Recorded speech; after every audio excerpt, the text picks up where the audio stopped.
Welcome to Boston University and welcome to the School of Hospitality Administration. This is our first real estate symposium, and I'm so glad all of you are here for this inaugural symposium. Before I start, I want to acknowledge the team at the Computing and Data Sciences School for allowing us to use this beautiful location with a fantastic view, which the panelists can see, but you guys are not going to be able to see until we hit the reception time.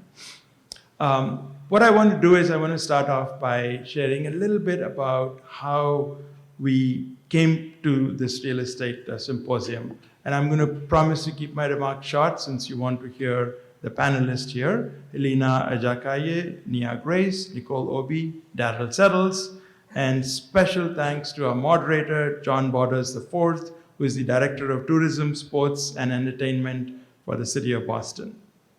So my favorite saying is to say that we at the School of Hospitality, we consider ourselves a startup. We are constantly innovating. We are constantly thinking of new things to do. Things that don't work out, we instantly start new things. Some of you must be thinking, academia doesn't go well with a startup mentality. But let me tell you, we build, we come up with new ideas, we spark new ideas. And so here is a little bit about how we came to this panel. It's a little roundabout story, so bear with me. Boston, in the recent past, has had a few campaigns where we showcase the distinctive and vibrant sights and sounds and flavors of each of the Boston's 23 neighborhoods.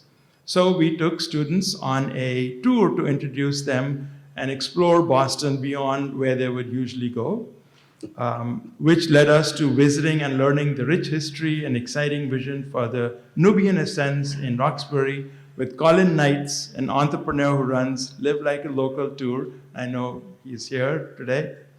And from that point, we were connected with John Borders, who we met last spring. Now, those of you who know John know that anytime you meet with him, ideas fly fast and furious. And that's exactly what happened in our 1-hour meeting, which took approximately 20 minutes.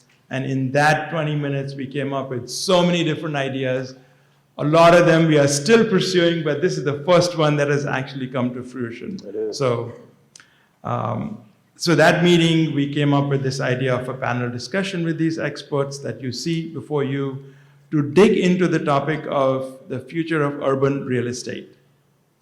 Not just from the point of view of mere buildings with their bricks and mortar, but how to connect people from one another in shared places and spaces, and how, as we hospitality practitioners, open doors and create a welcoming environment.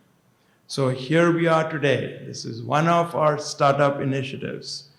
And so with your presence here, you are invested in this venture, and I really, really appreciate all of you coming. So to expand more about what we are doing today and what this panel is, I want to invite Professor Kaushik Varadarajan, most of the students know him as Professor V, to come up and talk about what this panel is and talk about more in detail. He is the director of the school's entrepreneurship and the real estate programs. So, Professor Wee, take it away.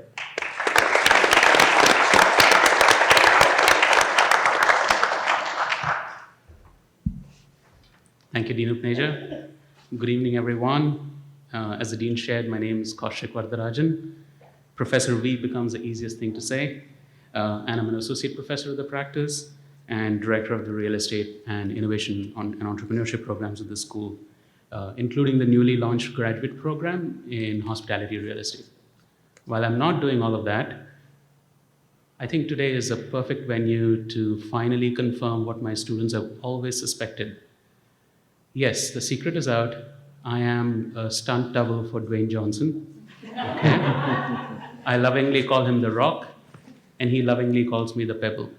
Okay? The secret is out now. I am also delighted to welcome all of you to our inaugural Hospitality Real Estate Symposium, and the first of many more that we hope will enable us to have conversations around issues that matter and help educate and inspire the next generation of leaders. Before I start, I would just like to ask all the Shah students in the room to please stand up. Okay.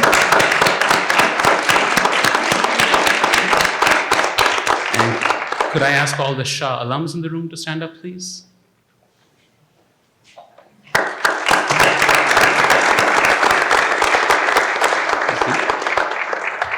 And I would finally like to acknowledge the members of our fantastic Real Estate Advisory Council, which is a group of senior industry leaders who guide us on strategic matters around our real estate program.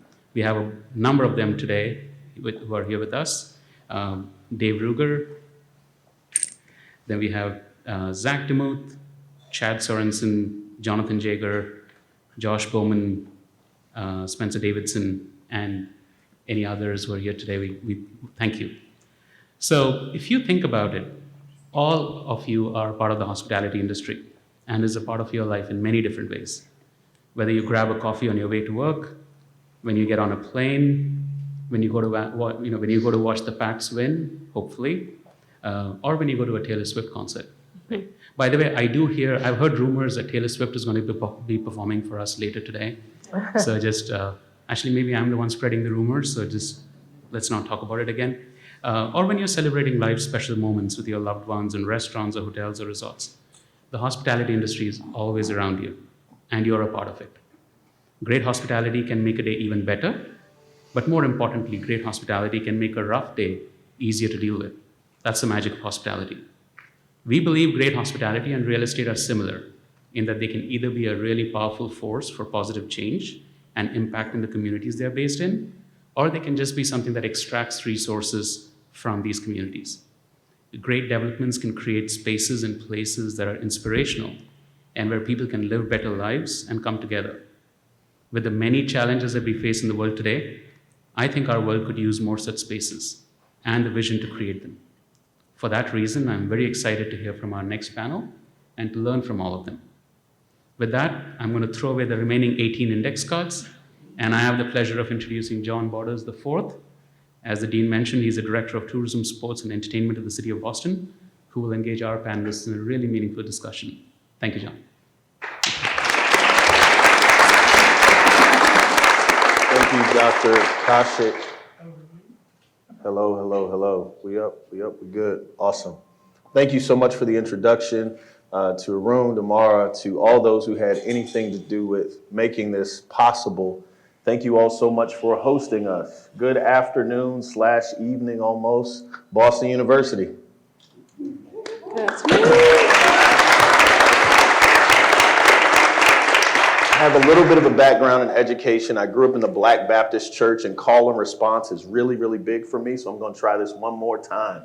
Good afternoon, BU. Good afternoon. All right. Let's have some fun with this. I'm going to start by giving these high-level intros, but I want each of the panelists to give you a little bit of context for their story and their inspiration. Nicole, we're going to start with you. I know you said not to start with you. I figured this would be an easy layup. So we're going to start there. Don't just tell me about BECMA. Don't just tell me about, the years at Fidelity that you had before that. Give me the goods. Who is Nicole Obi? What brought you to your seat? All right, John. Thank you. Here we go. Hi, everyone. Good evening. Nicole Obi, actually am from Massachusetts. I wasn't born here, so I have to say that I came here when I was 2. I grew up with a single mom who came to this country from Jamaica and started off as a secretary, and that's what the role was called at the time. But when I was in middle school, she came to BU, and I remember doing my homework in the evenings with my mom while she was a student here in the School of Business.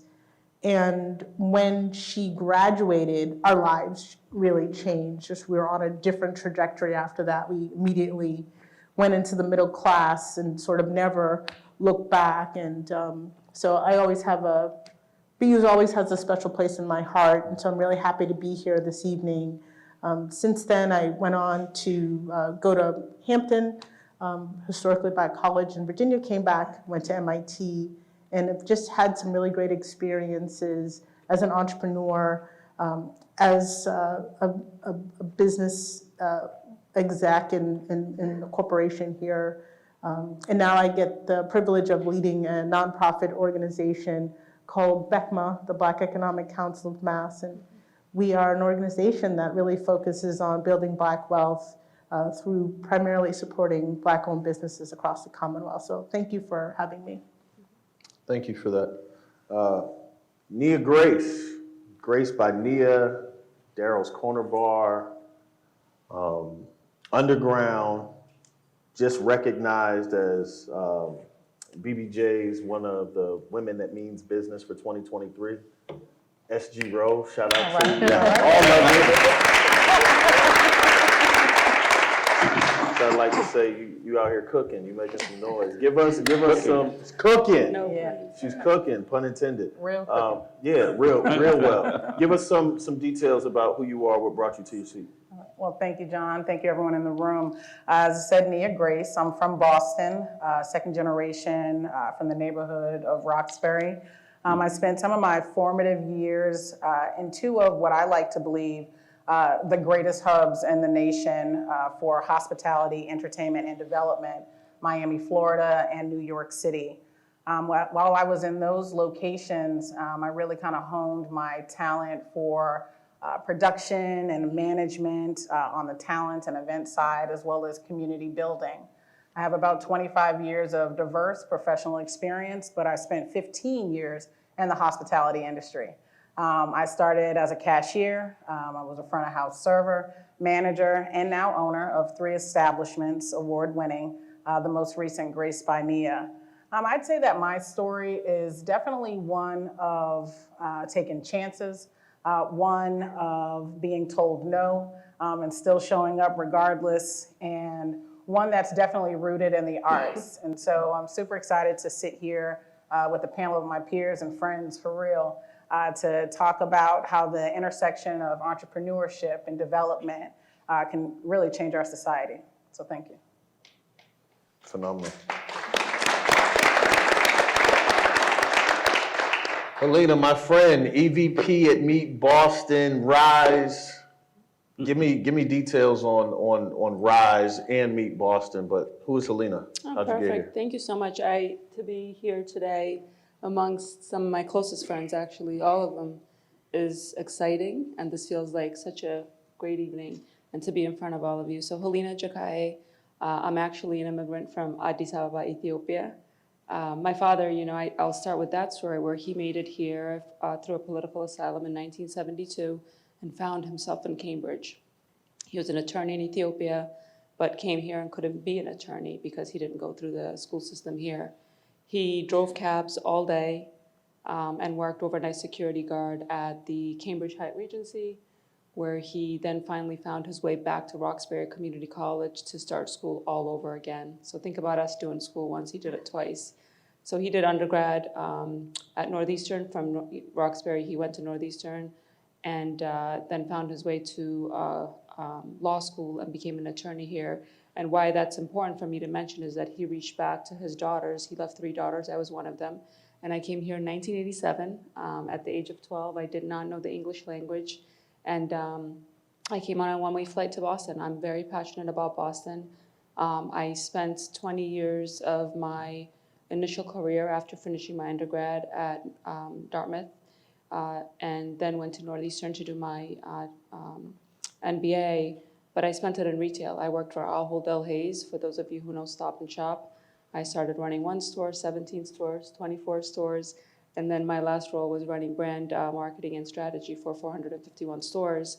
But for tourists, it's a great thing because this job found me in 2020.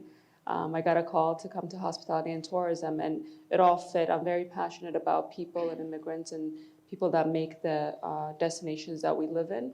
My kind of story is that I'm embedded in the immigrant story, making sure that everyone gets an equity in all that they do.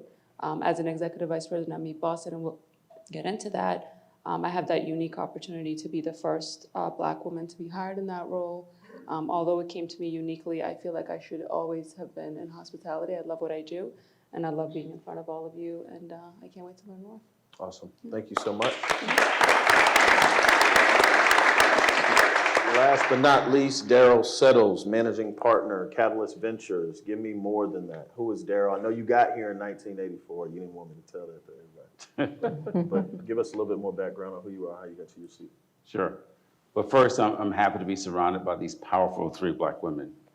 And, you know, we've known each other for a long time, and we're all involved with the city. And I think that we're all proud of where the city is going and where it is today. I came here in '84 as an engineer with Digital Equipment Corporation, and then quickly got into sales and marketing, and got into real estate development. I've had quite a few different experiences in my past. And then I got into investing in real estate back in the mid-'90s, and been on a lot of the nonprofit boards for the city of Boston, sit on a couple of corporate boards. And I think that, you know, one of the things that's going to come out is that if you're going to be part of the city, if you want it to change for the best, you have to get engaged. And I've been engaged in this city since 1990.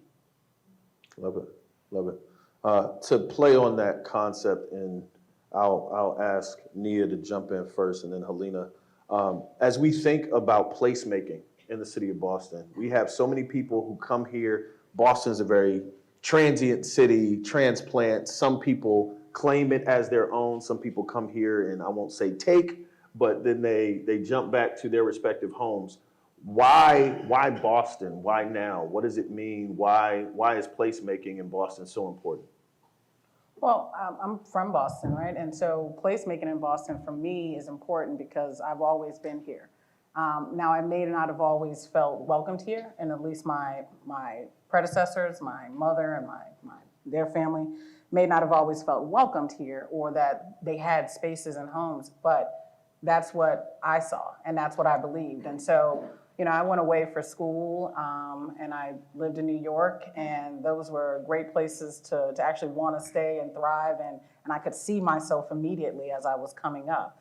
But I intentionally came back home because I'm like, well, but why not Boston, right? I believe that the city is great, has plenty of talent.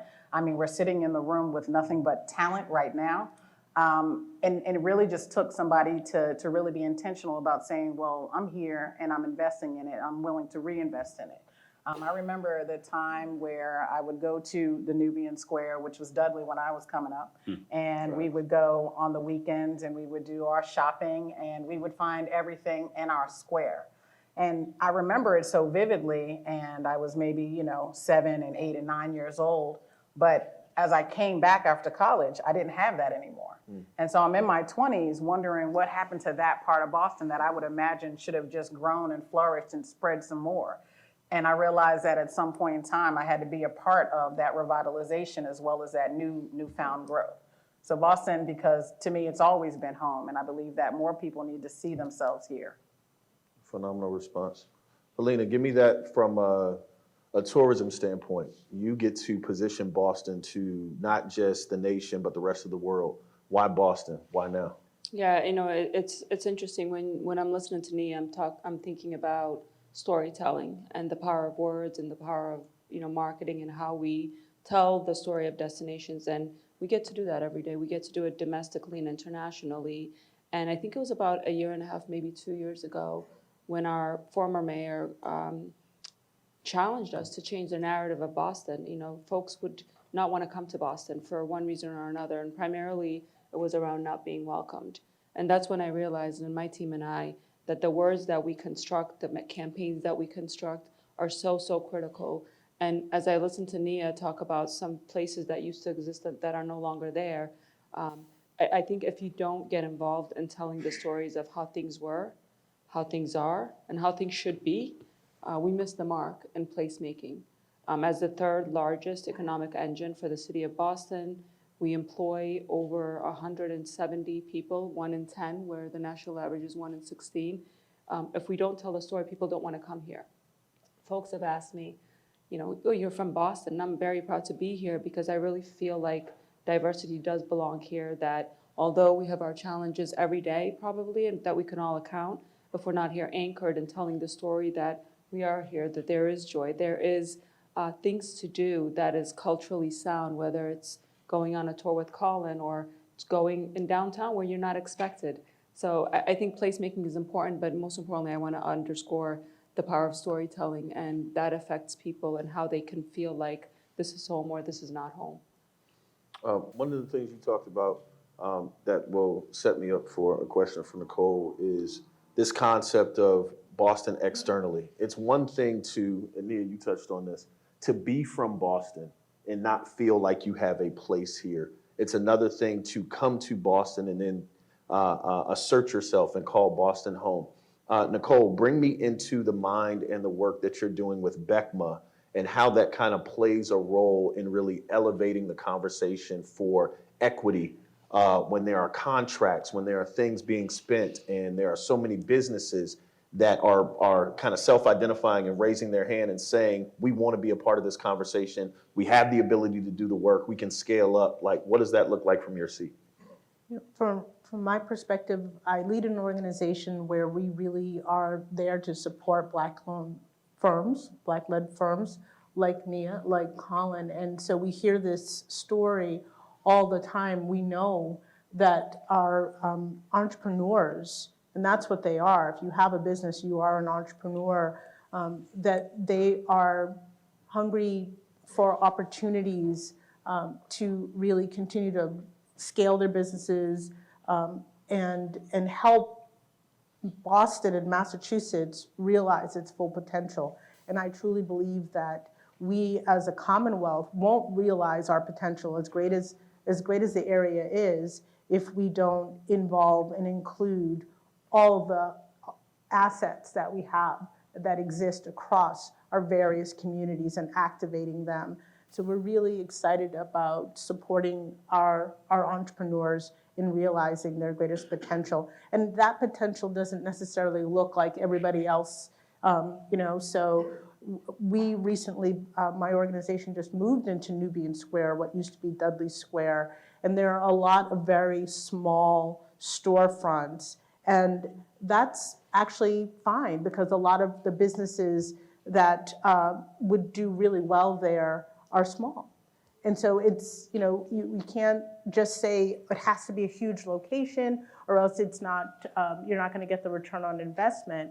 In many ways, we just have to think more creatively about what our assets are, what our opportunities are, and be more open to providing those opportunities. So I'm really excited about the work that we're doing. I will add one more thing is that while we're talking about Boston, there was a recent study by the Boston Foundation that found that actually if you go a little bit outside of the boundaries of Boston, that the Black community is just as large than those within the city. And that community is made up of a very diverse immigrant community, whether it's from Africa or from the Caribbean or from South America and other places. And I think that is something that we should embrace and really look at as an opportunity from a workforce, but also just as an economic engine as well. Just has to be supported properly. When you say supported properly, my mind goes to some of the initiatives being led by the city of Boston currently. You have this administration, Mayor Michelle Wu, Chief Shagun Idawu, working on programs like SCALE, the SCALE program, Supplier Diversity Week last week, really focusing on procurement, trying to change those numbers. What does that look like? Focused on the space grant, taking businesses that already have, shown proof of concept, trying to inject a little bit more life into them, give them different opportunities to be, whether it be downtown or different parts of the city. Darryl, you've been here. You've talked about seeing the landscape change over the past 4 decades. Where Boston was as a Black entrepreneur, where you were, how far have we come and where are we headed? Well, I came here in '84, and so at City Hall, there was Ted Lansmart, and most of you guys know who he is. So he was the guy that was on the front page of the paper where there was something going on. Someone had a flag and tried to stab him with it. You guys remember that guy? So he worked for City Hall at the time. We go from, we had a mayor who was here for 20 years, Tom Menino, who used to always say in private meetings, nothing happens good after midnight. So that was the strategy. I mean, that was the mindset back then. And then also when it came to procurement and being inclusive when it comes to business, there was a report that was out, and I don't remember the year it was. Nicole. 2000, it came out in 20, but it was for 5 years prior. Yeah, The that- disparity study. That less than 2% of all procurement went to people of color. That's where we were. So all the success, and you guys, a lot of you guys are young, freshmen to seniors, but you're just seeing the new Boston, and it happened rapidly in the last 5 years. And so I was one of the key founders of Ajakaiye, and it started because we were not at the table. We got invited after the table had been set. And so by the time you get to there, you're either going to be eaten or you're going to have to fight for your food. And so we wanted to started being invited to the dinner parties. And so we founded Ajakaiye. And I would say that with the leadership of Segun and now Nicole, they've done a fantastic job. And so where we are today, it's open for business for everyone. 10 years ago, I could not name 20 very successful people of color in the city. That's not the case now. I could probably, on my own, name 100. And so the doors are open, the opportunities are there. And so in terms of advice for you guys, it is to show up, ask for what you want, and do the homework. You got to know what you're doing, and you got to understand that you need to be prepared when you get into the room.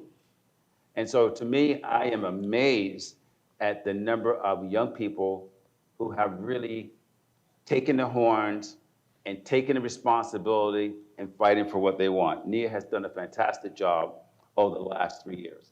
And so I think that I love what the city is. I tell people, we were talking about it earlier, I travel a lot, and this is probably one of the best cities in America. I have no desire to not live here, but I also feel like I'm stuck because all of my relationships are here. This is where things are easy for me. And I go anywhere else, I'm going to start from scratch. But it is totally different today where I would invite a family member or friend or college friend to move to Boston because it's okay. It's okay, and I feel great about that. And I think that the people on this panel here should be thankful for all the work that they've done to make that happen.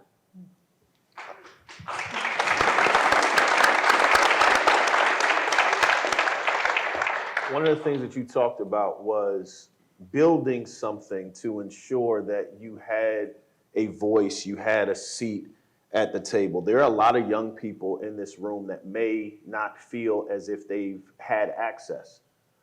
There may be some difficulties with entry points, what that looks like, what that means. What would be the advice? How do you self-advocate? What does it mean to kind of jump out there if you're in this room and you want to be more involved in this community? You're a transplant, you're in the city, but you're not of the city. What does that look like? What does it mean? What would be the advice for this demographic that we sit in front of and how they would call Boston their own?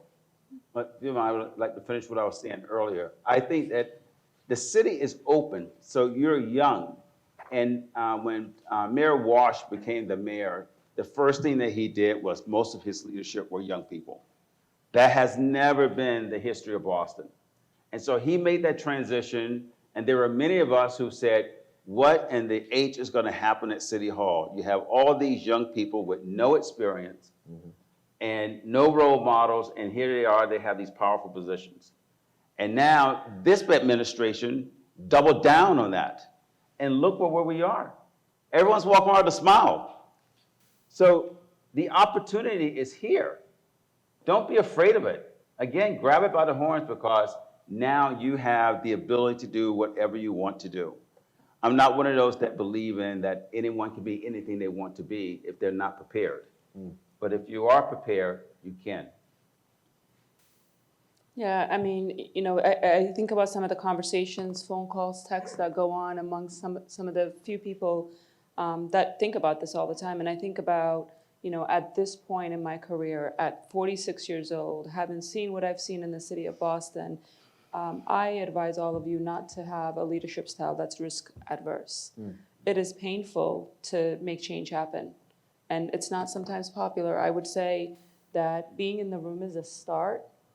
But you really have to focus on policy change, policy making, legislation, change. You know, when you think about some of the greatest changes that have happened, it's been on the backs of people who have put themselves not just at the table that's already been set, but setting their own table.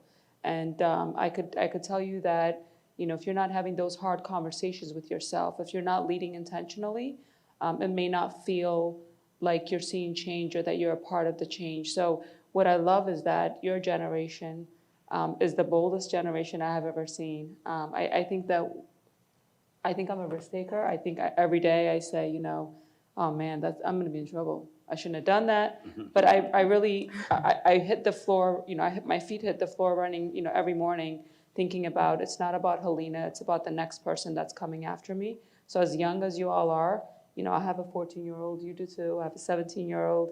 We have a generation of kids coming behind you, and this is the generation that's gonna make the most impact. So just keep that in mind. Be disruptive, but strategically disruptive, not crazy disruptive, but strategically, and get in the room and make change happen and get some folks to have conversations with you and how that could happen. Don't Yeah, you I'd like run at to- like 4:30 every morning? I do, because I don't want to get in trouble. Yeah. I want to just add that, you know, really being willing to put yourself out there and meet new people.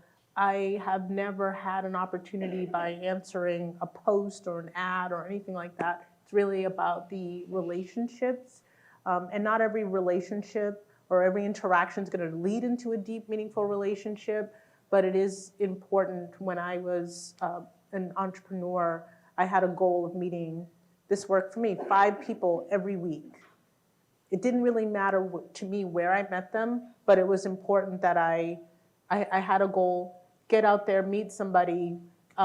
Most of them are not still part of my world, but every single opportunity that I ever had came to me through a relationship and not any other way. And so it's really important to me to encourage you to, you know, in the spirit of making things happen, it starts by putting yourself out there in whatever way is most comfortable for you to meet new people and start the conversation. And can I just follow that up with, once you took that chance and you pulled up and you showed up, I think you have to make sure that you do that authentically, right? And a lot of times we go into classes, we get coaching on how we're supposed to interview and how we should act in the workplace. And really, at the end of the day, I think a lot of the relationships that are long lasting have come through authentic interaction and really being yourself. And I think even for us, we used to, I think, show up in a space how we thought people wanted to see us and how we thought we were going to be palatable. And as I continue to get a little bit older, I say I'm going to show up how I need to be there, because I'm not going to spend the rest of my life having 50% of it be somebody who I'm really not. And I think that has been something that has truly been a part of my saving grace, where I no longer cared about what it probably needed to be in terms of being perfect. And in fact, I just needed to be me. So. You touched on a point that brings me back to real estate. When you think of starting a business in Boston, some of the different locations that have been mentioned include downtown. You've talked about Nubian Square. The Seaport is rocking right now. What does that look like? What does it mean, maybe for people in this room, but also for you, for people of color, for diverse founders, for women-owned businesses? What does that look like as we think of placemaking, as we think of real estate development? Like, give me a little bit more on that and what made you choose to put, you know, Grace by Nia at the Seaport? Well, I mean, business-wise, strategically, it's a great real estate area to do so. It has really great economics in general. But again, in order to do that with the partnership, and there's like 3 arms to that partnership, I wanted them to know, but this is what I'm going to do. Love it. A lot of times when we would create businesses like a restaurant and say that we are going to play music or have music, we had to put it under the guise of jazz only because that seemed palatable, right? And in this instance, with us doing a supper club and it having roots in Southern cuisine, you know, again, whatever the bias is for that, I wanted to present it. You know, I wanted you to enjoy it, and the people who would enjoy it show up for it. And we're not just doing jazz. We've got soul music, and there's blues, and sometimes, depending on who's on the mic, a little hip hop, and that's all right. And if you want to be a part of that, because that's what I'm presenting, then show up. That's what it is. Go ahead. Okay. Listen, you about to have me pull up tonight. I may have to pull up on you tonight. How many of y'all, show of hands, been to Grace by Nia? Show of hands. Come on, y'all gotta move around the city. You gotta get off calm man. We're approaching the 5 o'clock mark, and we said that we were going to try to open the conversation to you for any questions that you all may have for the panelists. Before I do that and I try to open it up, is there anything else that you all want to share? We're not closing out, but I want to give the panel or give the audience an opportunity to engage, because I know what it's like to be in a room with somebody who I want access to them, and I may have it, I may not, but you get that FaceTime, you ask that right question, it can spark something. Right here in the front. I can just project, but my name is Tom Mukara. I'm from Malden, Massachusetts, so not too far. And my question is, how is the city of Boston and, the businesses that are in it, how are they thinking of the greater Boston area? And, from a real estate lens as well as just, bringing those people along too, because I have a lot of friends who live in the city and were forced to, for different reasons to move to the greater Boston area, whether it be Everett or Malden and stuff like that. Great question. Mm-hmm. Well, I think it's become a competitive market. So all the mayors, they want to be the next city next to them. We can take the example of Watertown. I live near Watertown. 5 years ago, there was nothing happening there. Today, it is those that are looking for their first home, that's a great place to look, because you can still buy something that's reasonable compared to the city of Boston, and it has amenities. Going back to how the city has changed, is that everyone wants amenities. And, we were talking about Nubian Square, and Nia and I had this conversation many times. I've seen Nubian Square come to fruition about 4 times, and it never happened. And part of it was sort of like self-inflicted, because the community did not want the amenities that other places had. And I think that now a lot of the younger leadership has gotten a lot of the older people to understand that in order for you to thrive, you have to have the amenities.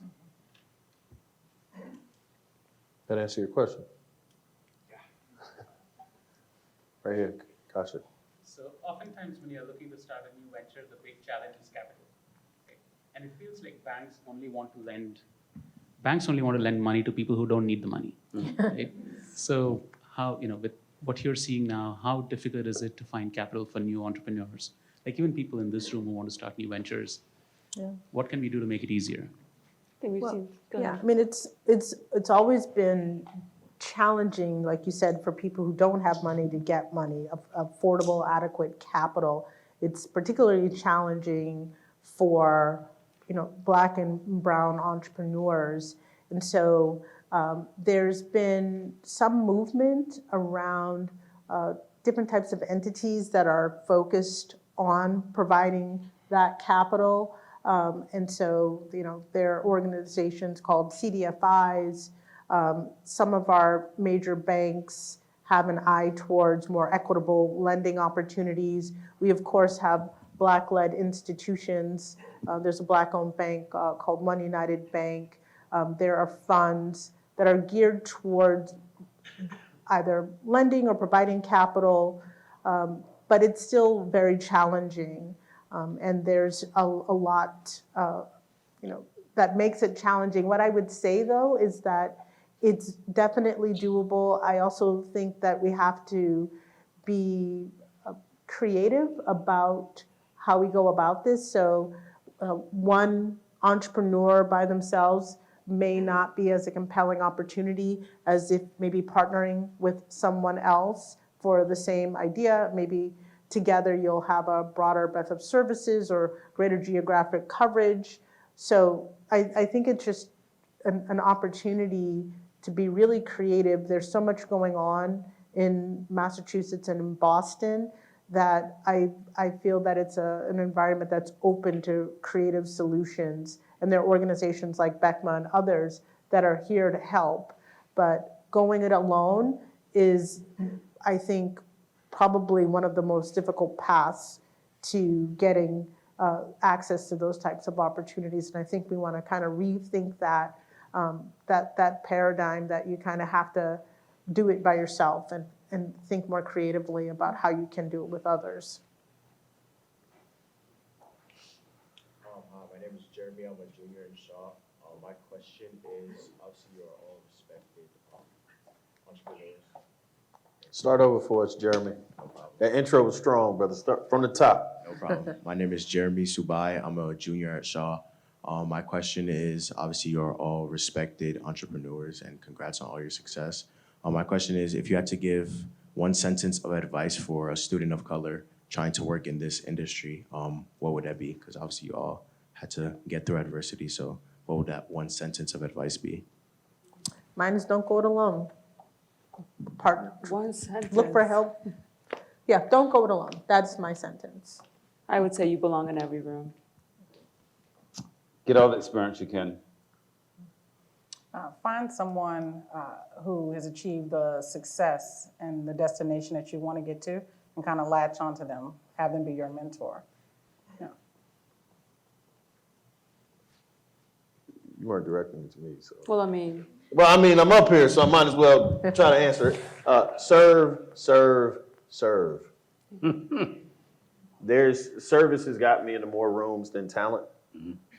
Everybody's talented. There are 25 people in here who can do the same thing. What's going to get you next? I would go up and grab somebody's bag. I would go see somebody needed a water, take the elevator downstairs with them. I would find my end.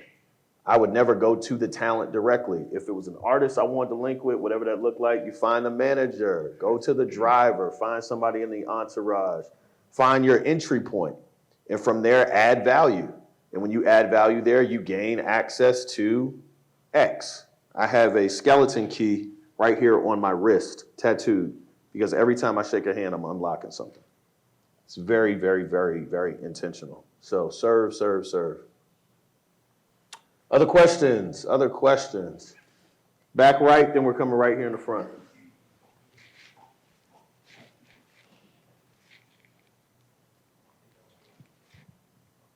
Thank you all for being here. My question specifically for Nia, given that your title up there is different from everyone else, I'm just curious, what made you select experienced architect as your designation here? So have you been to Grace by Nia?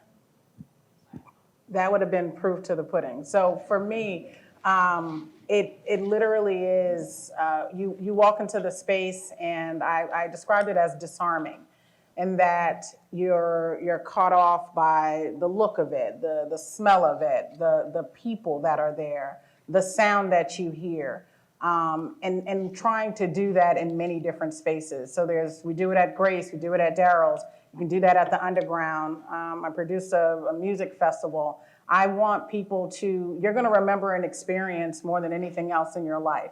And that's what I want to do on a daily basis. And so 365 days out the year, I have an opportunity to create that memorable moment in your life and be a part of it.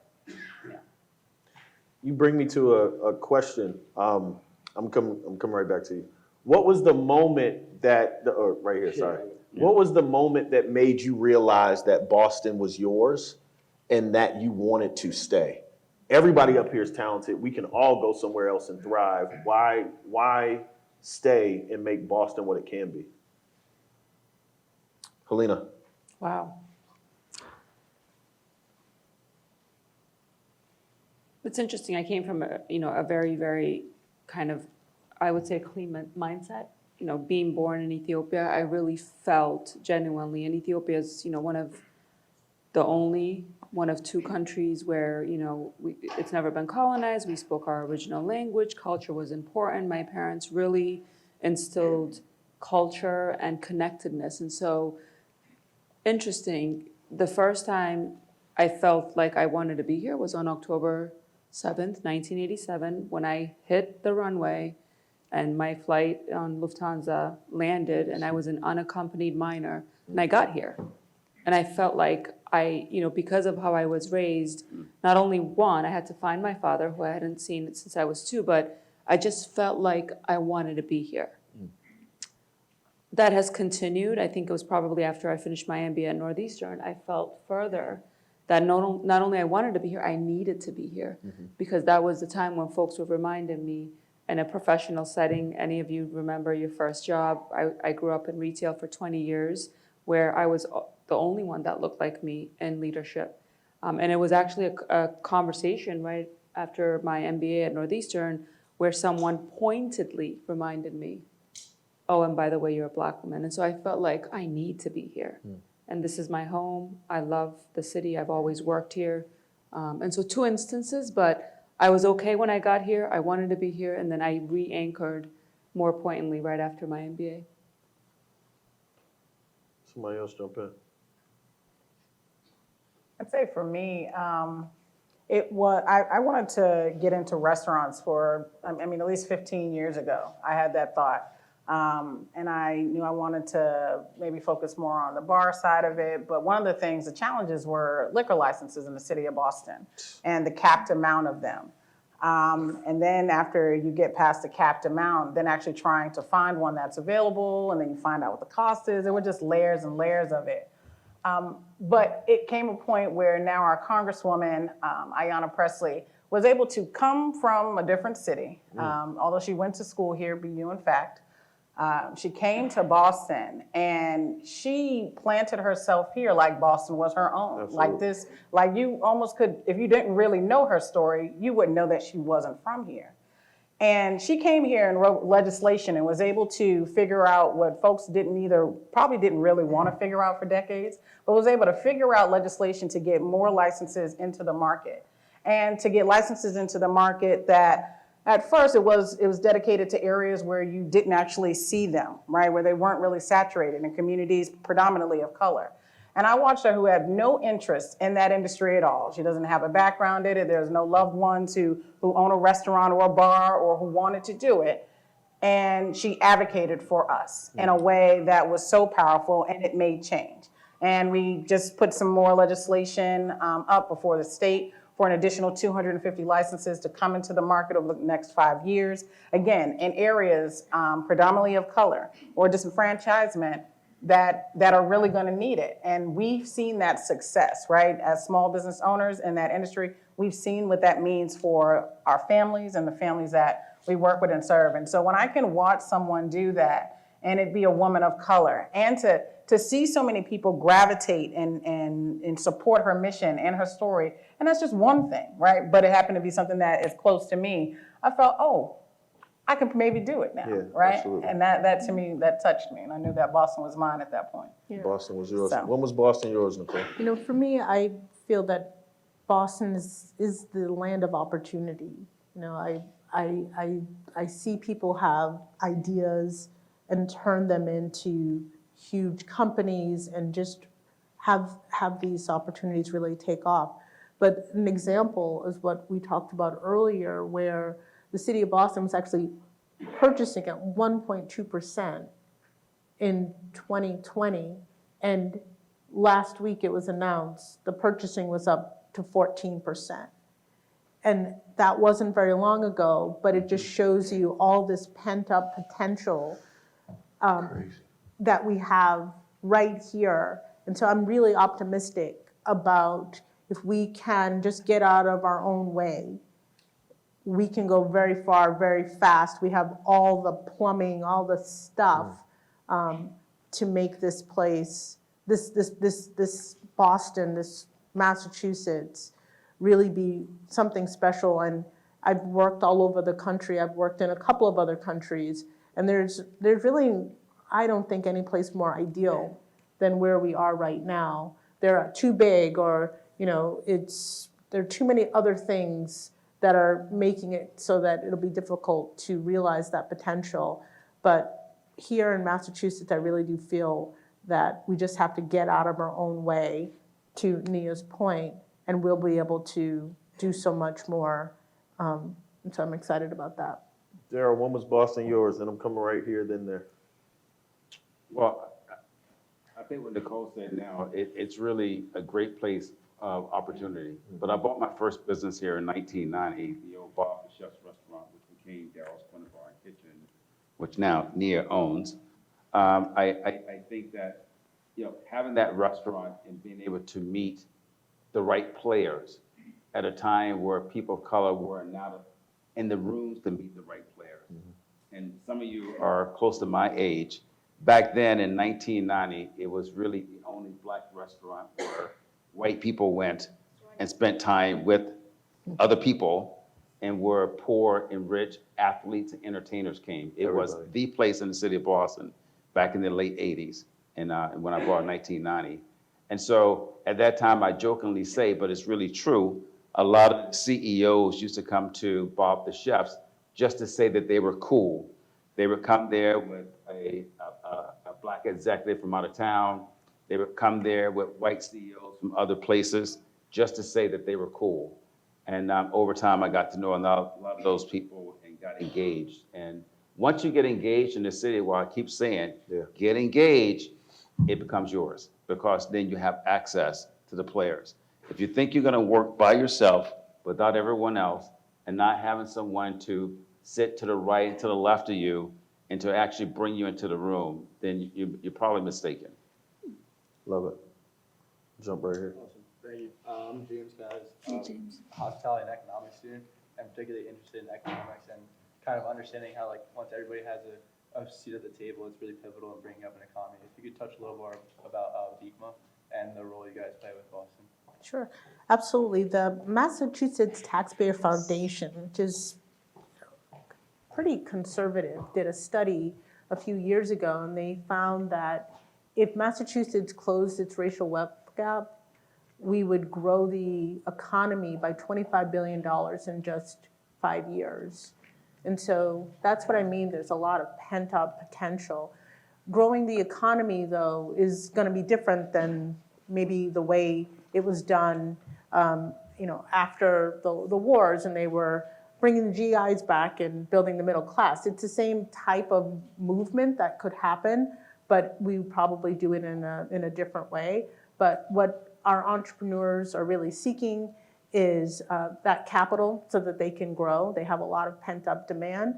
They're also looking for contracts. And there's no place to go but up when it comes to that. The Commonwealth of Massachusetts last budget, $55 billion, and when they're spending in barely 1% with Black and brown entrepreneurs, there's no place to go but up. And so once that happens, our employer firms then hire people, and it can really snowball fairly quickly, and that's how you get to $25 billion. Home ownership, some of the transportation issues, those are, everybody's facing those challenges as well. But we're really excited about the opportunities, but we know that we do have to take some very critical steps to remove some of the barriers that are keeping us from really fully participating in tourism, in a lot of the really large industries here in Massachusetts. And so that's our work. We do advocacy work. So, sorry, John, but if we have to sue you, we'll sue you. But we really try to advocate and be more proactive. Listen, but for the smoke. Right, so we really try to bring the data and get people to understand that it's not a zero-sum game. You're not losing anything by being more inclusive. You're actually gaining a lot more. And then we do work with other organizations to actually help both sides to bring things to fruition, to get that momentum going. It's not going as great as it could be or it should be. I think the threat from the climate crisis is an existential threat, at least that's what it's believed here in this area, that will help drive some more of that change. We can't afford to leave our Black and brown communities on the sideline as we fight that battle. So the wide unemployment rate in Massachusetts is about 2.3%. For Black and brown people, it's about 11% combined. So these are the types of opportunities that I'm talking about, that we have to get over whatever our problems are and figure out how to activate all of us. So, did you have a Well, follow-up? just like a follow-up, I'm not from Boston, but I know that Seaport's been very progressive in kind of building up and including everybody at the table. Like, have you guys Only recent. only recently? Only I was recently, gonna say, I'm yeah. not from Boston, but I would like to hear you guys kind of take on that and what Seaport's doing, and if it could be adapted for the rest of city of Boston. I mean, I'll start. I don't know, to the point, it's a recent thing that they are starting to be more inclusive and intentional, like, and this is like super recent in that way, but I was thinking about the point of having a seat at the table, right? And I think about how, you know, if you have a garden, I feel like you're gonna take care of that garden better than a stranger would. And I think the point of being able to have a seat at the table is, you know, I might know best what my community needs. And so why do I need an outsider to come in? But if I can be financed and if I can be mentored and if I can have that access to be able to create in the community that I'm really invested in, I am likely going to have a longer, you know, more longevity in that business and that community, be able to hire more, train more, promote more, like increase wealth by being a part of it, as opposed to somebody who was like, well, that looks really good, it looks really shiny, that might be the next thing, let me throw some dollars at it and see what happens. And then I'm looking at abandoned buildings in my neighborhood because they couldn't figure out the formula. So much like as we get into being a part of the Seaport, that took articles, that took reckoning, that took so many things just to get a phone call to say, hey, we realize we might have messed up and it'd be great if you could maybe, you know, and help us with our imaging. That was a PR call more than anything else in terms of, I mean, is that the truth? Talk. But I mean, but that's really what it is. And sometimes, but the point is sometimes it takes that and it's okay because that gets us a foot in the door. But I think that the way we continue to grow in those spaces is to also make sure that we do something that attracts our audience for real. And that's the piece about authenticity and making sure that what we put out there is not just, it's not a carbon copy of what's already there. But if the point is to grow a business so that you can make sure that everyone feels inclusive in that area, and that means you attract the people who who didn't feel like they belonged before, well then we've got to do that in a way. And you also have to get the people at the front of it who are going to do it well. So you bring up that point. What I hear you talking about is the level of intentionality. You talk about the intentional spend. Hilina, you just made a major announcement around workforce development and the intentionality of diversifying workforce. Can you talk a little bit more about that with the work of Meet Boston? Yeah, I'd love to, and I think, you know, everyone on this panel is on a task force of some sort for me, and just lifting up once again, I can't do it alone, and I have friends that know and can guide this work. So when I joined Meet Boston, it was a week before the pandemic in 2020, and I walked into my office, and I think I was one of 2 Black people in the whole company. Then I started researching, obviously, the hospitality and tourism industry, and it's diverse. So $15 billion impact annually, 3rd largest period in the state of Massachusetts. I talked about that we employ 1 in 10 folks, but really, when you think about 60 to 70% diverse, it was people that were in the services, which is very, very important. So hotels and restaurants and services jobs, whether you're a line cook, all of that is important. What I did realize and going into the boardrooms was that we did not have anyone making decisions. We talk about like really the high level decision-making layer. And I started talking about it. And it started really honestly, I was so excited to be in this role. I would get into, oh, and by the way, there's 23 neighborhoods within the city of Boston. I would go to each neighborhood. I pride myself in not living my role at my desk. I live outside of my role. I live in the community. And I would say, did you know about Meet Boston? Or at the time we were called the Greater Boston Convention and Visitors Bureau. And folks would say, yeah, I know about it, but what does that mean? And to me, that was an opportunity to think about, one, at the time I was talking about being a member of Meet Boston, a partner. In order for you to take advantage of the visitor economy, you have to be a partner of Meet Boston. We had a phenomenal partner portfolio of hotels, restaurants, tours, attractions, everything that you can possibly think of in the city of Boston is a member of Meet Boston. However, I think less than 5, and that's being gracious, were Black businesses, Black and brown. Call it whatever, every single, so there was not a business other than Darryl's, and I think it was Mita, who were members of Meet Boston. I found that very, very interesting, primarily because we're in a majority minority city, 3rd largest industry, and for you to get a contract with Meet Boston for you to be able to take advantage of the fact that we have meetings and conventions booked at the convention center right this second up until 2039, you need to be a member of Meet Boston. Talk. So that induced, I'm blessed once again to be able to look at this from the outside in and realize that there was a lot I didn't know. So I knew that you needed to have a task force of people that knew how to do the work from a supplier diversity perspective. And we launched a supplier diversity initiative where we want to make sure, during NAACP, with the help of everyone on the stage, we gave our first contract to a Black transportation company. The first is great. We celebrate every milestone. I think we have to celebrate it. But that's the first in an organization that's 40 plus years old, both combined. And so there should be more. So that's supplier diversity, more work to do. And we launched that with the help of Conan Harris and Associates. It's not by accident that birds of the same feather flock together. That's the Congresswoman's husband. And he has an organization helping us to do that. And then you have, once again, he's also doing the workforce development perspective where we've taken about 20 hotels and we're intentionally helping them source incredible talent. Yes, services, but managers, directors, hotel general managers. Right now there's 2 Black hotel general managers, Darryl, correct me, maybe 2, 3, that are general managers. And so we want to make sure that the destination is representative of the people that live here, the people that visit here. We're the #1 international destination in the world. And so folks want to be able to go to all of these areas and see people who are in decision-making power. When you build a culture, when you curate a culture, it has to be people of all different backgrounds at all levels and in the boardroom. So that's why we launched it. I think it's a scratch on the surface of the work ahead. I'm excited because we're obviously working with BECMA, Amplify Latinx, with BEST, with BU. By the way, I love this school and everything that you all do for us. And we're hiring.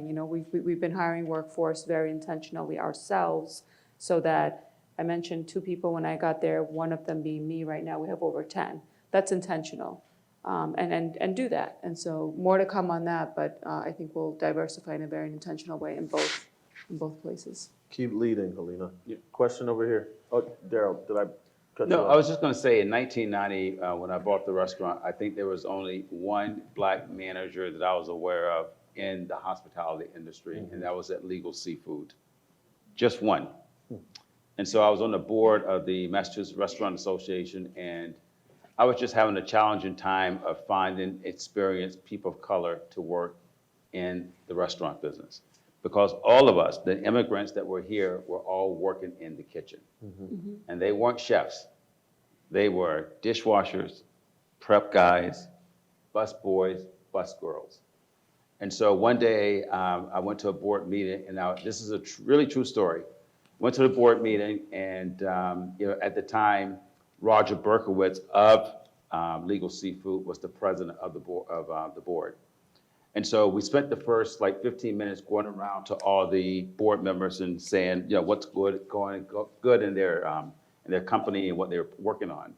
And everyone was having a great day, and I was just having a bad day. And I said, I'm having a bad day. Everybody else having a good day, I'm having a bad day. And Roger said, what's your problem, Darryl? How can we help you? I said, you guys can help me by hiring people of color to work in the front of the house and also become managers and learn the business. It is a shame that I own this restaurant and I can't find one person. And I asked the board, and this is one of the things that I think that, especially people of color in this room today, never be afraid to speak up. Talk. When you speak up, people will respond. When you don't speak up, you allow it to continue. So when I asked how many people on the board had a person that was a manager in their restaurant, the only person that could raise their hand was Roger Berkowitz. And Gordon Hammersley, who some of you guys know who are older in this room, he raised his hand and said, listen, Darryl, thank you for bringing this up. And he was the first guy that literally had 4 people of color at high levels in this restaurant within 2 years. And the rest of it is history. And now you're seeing it change now, but a lot of it has to do with because the inventory of workers who want to be in the industry, it's extremely low. So, we got to take it as we get it. But that's why you're seeing a lot more people of color in the front of the house in these restaurants. And as you know, I tell my daughter, who who knows what she's going to do. But I said that, people don't understand how much money bartenders make. So those of you that are in school, I would tell you, if you're looking for a good job, a fun job, and a job that's going to help you out with contacts, become a bartender in one of the top restaurants in the city. You're going to take home $1,000 plus that you're not going to pay taxes on. This is the real story. Talk, you And nobody talking. wants to know this. This is Dad, that's why we here. Teach They're going to take them. on $1,000 without paying taxes on it. I mean, it's just like people don't know. They don't know. But if you get the opportunity, and that's what we have now, the doors are open. Let's take advantage of it and let's continue to grow together. We're going to come here. I think, do we have any more questions? I got one question here, one question here. I think you will be our last question right there in the back. Those are 3, and then I'll take us home with one more. And while you walk over, I just really want to say the importance of this generation and allyship and the folks that are here that are non-Black, non-Hispanic, none of a diverse background, the power of you and how your generation doesn't see. And, I used to say if one more generation of people die, and sorry for being so morbid, the world will be better. You all are amazing, so continue to be an ally to your counterparts at this point in your life. So thank you for doing that. Yes, I agree with that, 1,000%. Yeah. I think someone was walking. Oh, there you go. Hello. Thank you so much for being here. My name is Aliki. I know I speak for everyone here when I say that everything you shared with us is truly very inspiring. Some of us here had the chance to meet Hilina in class earlier this semester, so it's really nice to see you and hear from you again. Good to see you. Earlier this afternoon, you kind of brushed upon the importance of storytelling, and that has been something we've been talking about a lot recently, and I was wondering if you could kind of brush upon that, or go more in depth, and not only in just the broader level of just the city of Boston, but also in restaurants and how important that is as well. Thank you. Yeah, thank you so much. Once again, it's so good to see you because I don't have my glasses, but we're doing a sustainability and ecotourism class this semester, and I'm so blessed to be able to work with you and your entire class. So, I always say the power of storytelling and how stories are constructed has always weighed on me, and specifically in hospitality and tourism. It's interesting because the mindset of what Darryl talked about, what Nicole talked about, what Nia and John has lifted is that this is a beautiful city to be in. It was in 2020 when we did the all-inclusive Boston campaign and the power of storytelling. And I'll tell you, we were on a call with a research company. It was called Heart of Mind. They were doing a research on visitor sentiment in the city of Boston. What do you think about coming to Boston? We had different demographics, specifically every demographic, so age, race, resident of the city, outside the city, international, local. And the things I heard on that call, they didn't know we were on the call, meaning the executive team and a couple of marketing folks, was so heartbreaking. And what they said about Boston and how the power of storytelling is so unhinged in our world if we don't take a hold of it is, they said Boston is, and it could be some of this to all of you, so I never want to discount it. Of course, it was one of the most racist places to visit, and that's always something that we're grappling with, for me personally and professionally, and mitigating what that looks like, but telling it in a story that's real. Boston is just a whole bunch of drunk white guys in baseball caps. It's all about sports. All we drink is Dunkies. Goodwill Hunting is the only movie that's ever happened here. And I realized, and I'm looking at some folks that are young that really have never been to Boston. They don't know the joys of Nicole and Nia and Darryl and John. And it made me sad because where they got that story is that we realized as a destination marketing organization, on a daily basis, we get to construct what people think of Boston. And we do it through our Instagram, our Facebook, we do it through a bunch of different ways. And we weren't doing that accurately. No. And so the idea of robbing people of the joys that happen here, while reconciling with our reality, I never want to ever discount that, but thinking about the fact that Martin Luther King and Coretta King fell in love in Boston, thinking about the tours that Colin Knight does and what Nubian Square has always meant to us and how there's 23 neighborhoods. We're a 57% majority minority city. and that this city really would not operate if diversity was not a part of this city. And so that campaign was a drop in the bucket of being able to be intentional. I honestly got off the call that night and I said, I'm not doing this job anymore because there's no way I can shift narratives of that deep ignorance. And it was really honestly because we were not telling the story of Boston. So we've taken that ownership as a destination marketing organization. Everything we do, whether we write an article about Nia, whether we have you on a panel or talking to you about workforce development, John being in his role in the city, and Darryl obviously being, he's on my board, by the way, and one of my greatest friends. And so there's so much more to talk about in the city of Boston and being intentional and holding the marketing team accountable. I don't co-sign on the cutesy stuff on Instagram just to look diverse. I don't do that. We do accessibility intentionally, ecotourism intentionally. So I think for those of you who are marketing majors in this room, I mean, we're all storytellers. I feel like we get to tell stories every day. Make sure that everything you put in your marketing campaigns are real. We don't hire actors. I mean, we have influencers, but they're real people.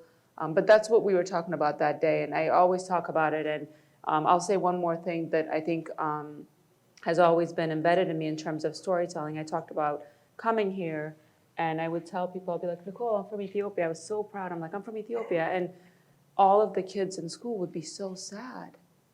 And so I'll leave you with this, the power of storytelling, the power of media.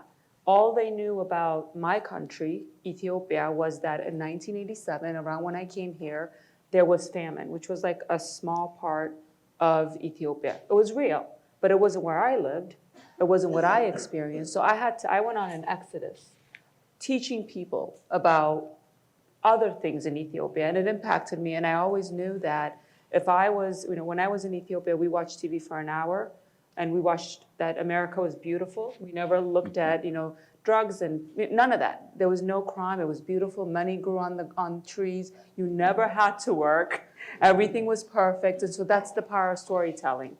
So just the media and storytelling and being able to put to pen what's reality. Question right here, and then question right here. I don't have a question, I just have a brief statement. Go. Can we get a microphone so everybody can hear? It's okay, I think I'm okay. We're trying to record it, and there's some people from an accessibility standpoint that may not be able The to things that you're talking about Boston and the picture that you just shaped, it's actually true, because I was here in the early days and I witnessed all of that stuff. I remember when Bob the Chef was the only restaurant in Boston. So, one of the things that you talk about Boston being home is I can truly tell you that I grew my children here, and every single day I told them to leave when they were finished with the university, every single day. Mm-hmm. And I'd get angry at them if they wanted to stay here. My son went to Brown and he came back, and both him and his wife went to BU Law School and they left.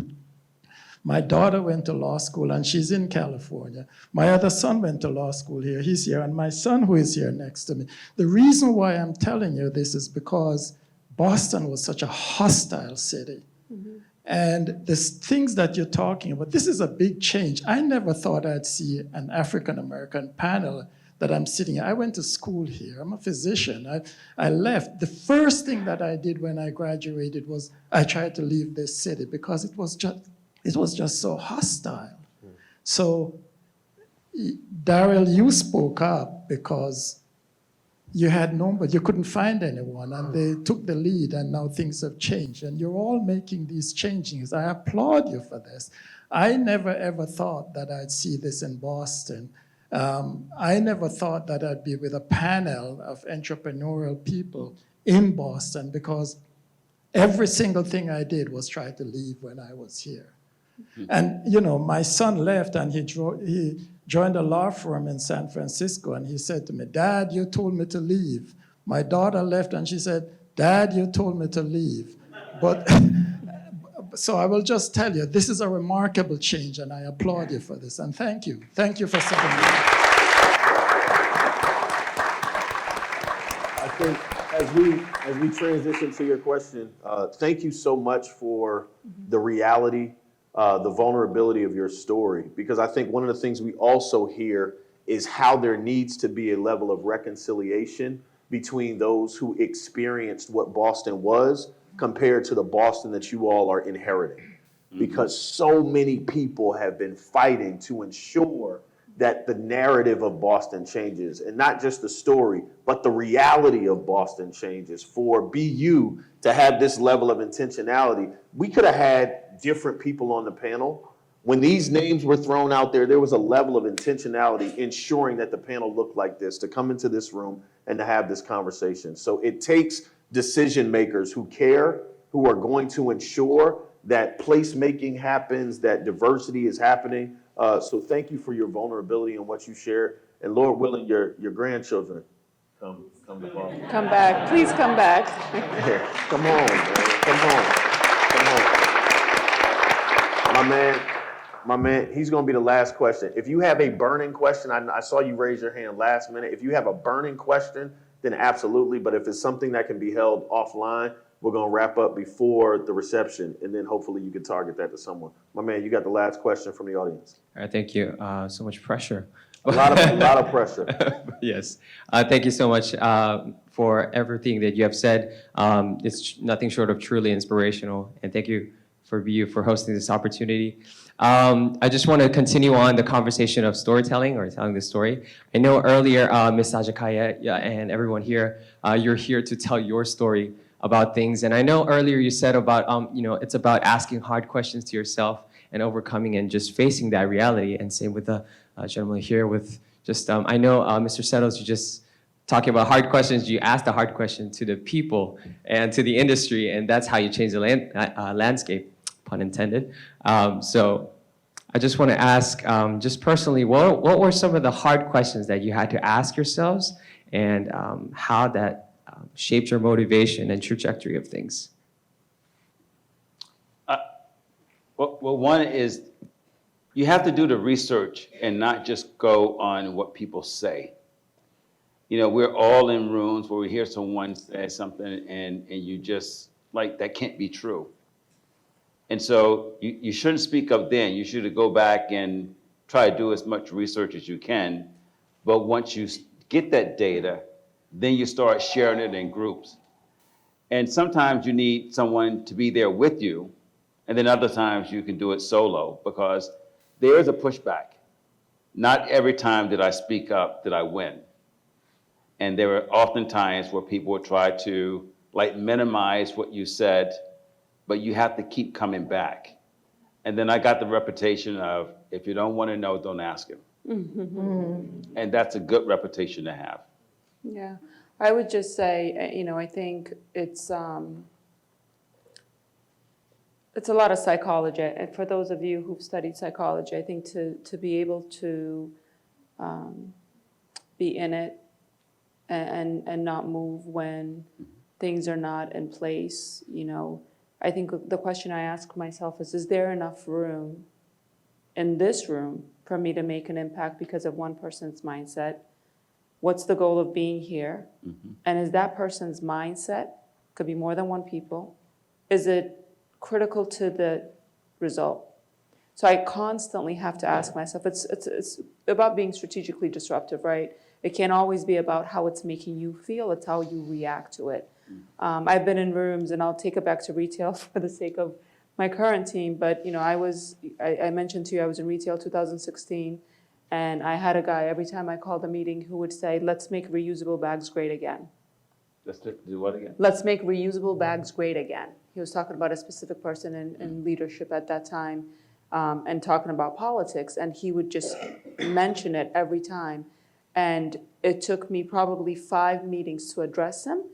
I wanted to personally, meeting number 1, but I think those are the questions I ask myself. Is it worth it? Is it now? Is it about me? Is it about the person? Because I'm always in the room way beyond me as a person. Mm-hmm. It's about the next person that's walking in the room. So those are the questions I ask myself all the time. Is that crazy person worth me addressing? Or you just leave it alone to get the agenda moving forward? And then I do get nervous about how much time we have.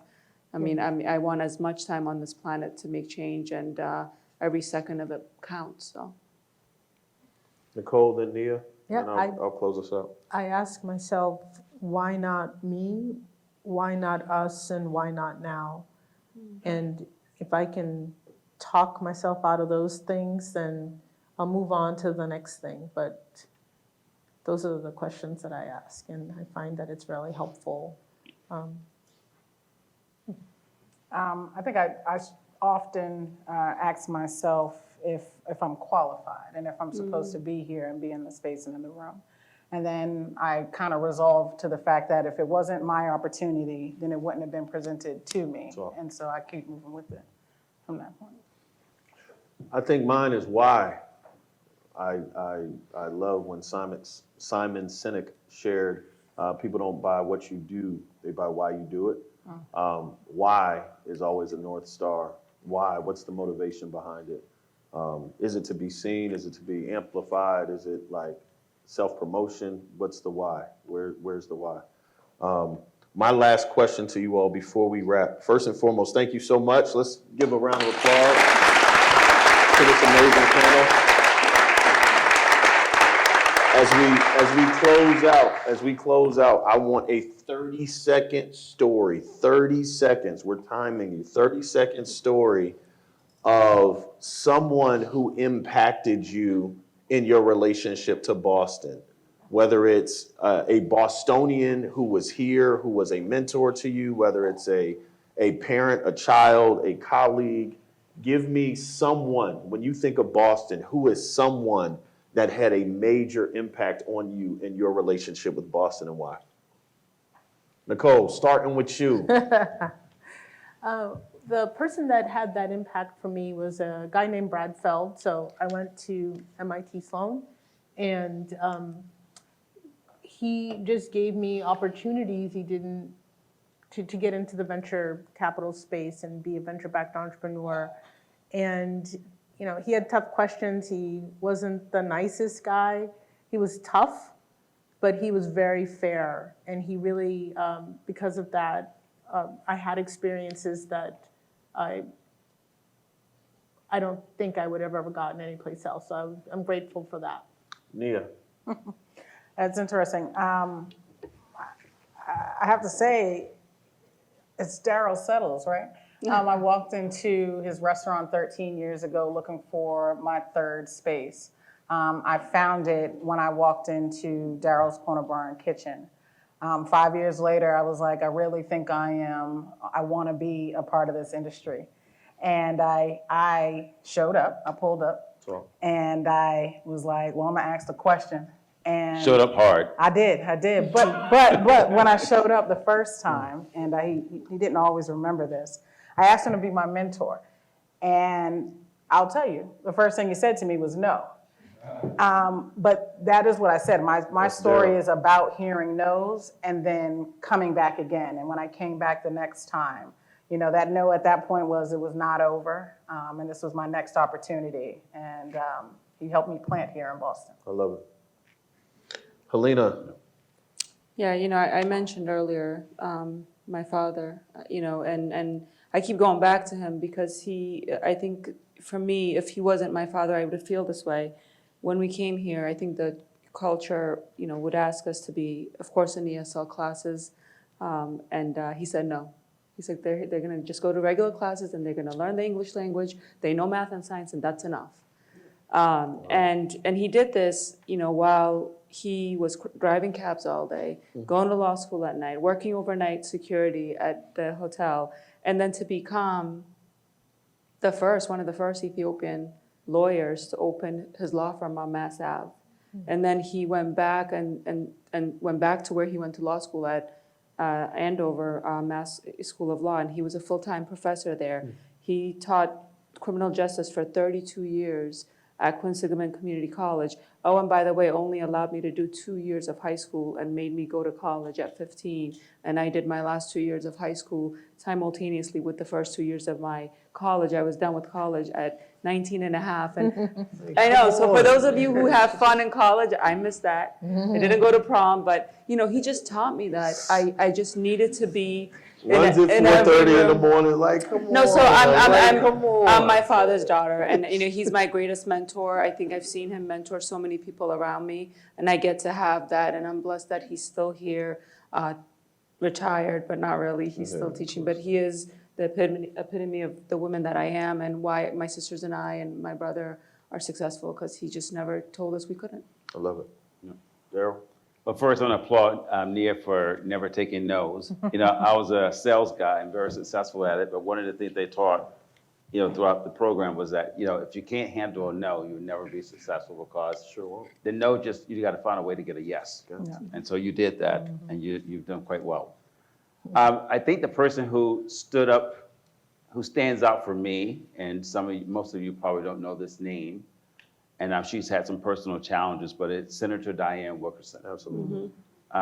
Very successful, second Black state senator for the state of Massachusetts. But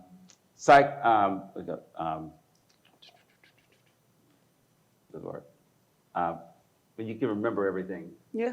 What's it called? Oh, No, that's the opposite. That's when you can't remember everything. Dementia? Huh? Dementia? No, when you Photographic? remember photographic Photographic memory. Can't think of it. The other end of the spectrum. Yeah, the other end of the spectrum. Just like Harvard University is getting ready to have a celebration for the memorial service of Charles Ogletree, another person who had a memory like that. Yeah. But Diane Wilkerson could read a document, understand all the facts, and she was the first person that was able to challenge the mayor of Boston, the governor of the Commonwealth, and every state senator and congressperson about facts when it came to people of color. It got to the point where no one would ever challenge her again. Yeah.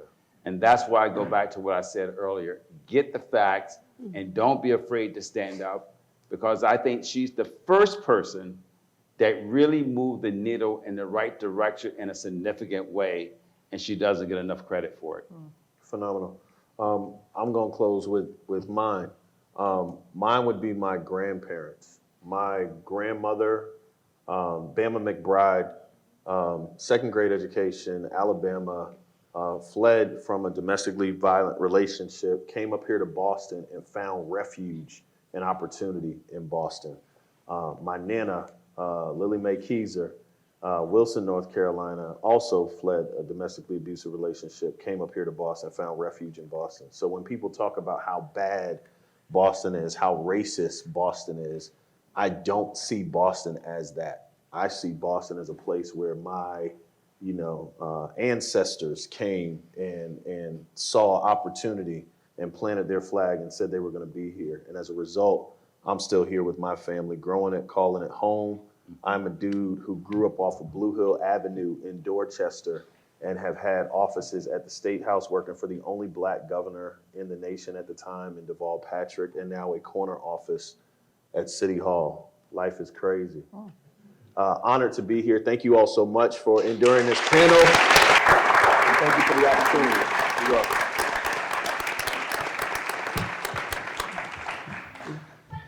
Great job. He said, hold on. What's that? So a month ago, on a beautiful, gorgeous day, we were going to go out for dinner with me and my wife. And I go home and she's sitting there long-faced. And I said, what happened? Well, our younger son, who is in San Francisco, had a particularly hard day at work. So she was unhappy. And because she was unhappy, I was unhappy. That's the dynamic of a family. And I think of Boston as a family. And we all have to be doing well. When I came here 10 years ago, there has been a huge, big change. So it's thanks to the works of all of you that you're doing to make Boston as a family thrive, all of us together. So thank you so much, Nia, Darryl, Hilina, Nicole, and our fearless moderator, John Borders. So thank you to everyone for coming here and all the faculty and staff who made this event possible. In particular, I want to highlight and really, really thank and appreciate Mara Littman for dogged sort of just getting it done and making sure that everything happened. Please join us for the reception right next to us. So any of the burning questions that were left, all the panelists will be here, so you can feel free to ask them. Thank you.